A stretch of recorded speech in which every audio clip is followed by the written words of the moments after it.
Attila, gyerünk, állj fel, halljunk valami forradalmi témájú verset, mondjuk Petőfi Sándor. Forradalmi témájú verssel nem készültem. Nem, mi? Hogy már megint nem készült, na akkor Petőfitől mi az, amit tudna nekünk? Az anyám tyúkját. Anyám tyúkját. Na jó, hát ha más nem tudsz, akkor halljuk ezt. Petőfi Sándor, anyám tyúkja. Mi a kő tyúkanyókán, tán a szobában lakik itt bent. Jó az Isten. Az Isten mi? Hey, jó az Isten. Kezdhetem újra? Hát próbáljuk meg, egy kicsit tempósabban gyerünk.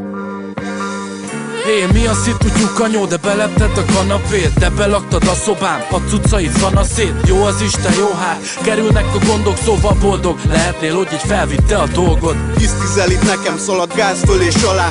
Más helyetted inkább választana több év magány. Ha eszedbe jut, veszekedsz, csak úgy megszokásból. Szerencsét, hogy kamázlak és nem berlek ki a szobámból.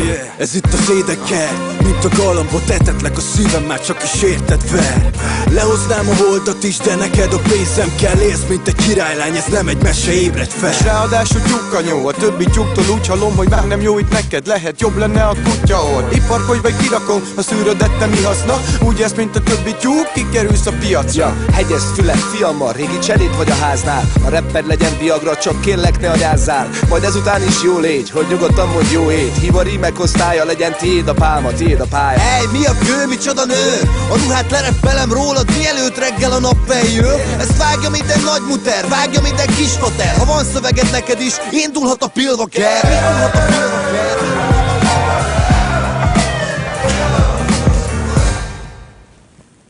Hát, jó, nem rossz, elmegy. De a következő órára akkor is egy forradalmi verset kérek! Gyere, és vegyél részt te is a szavak forradalmában. Red Bull Pilvaker. Március 14, VAM Design Center. Részletek a www.redbull.hu/Pilvaker oldalon.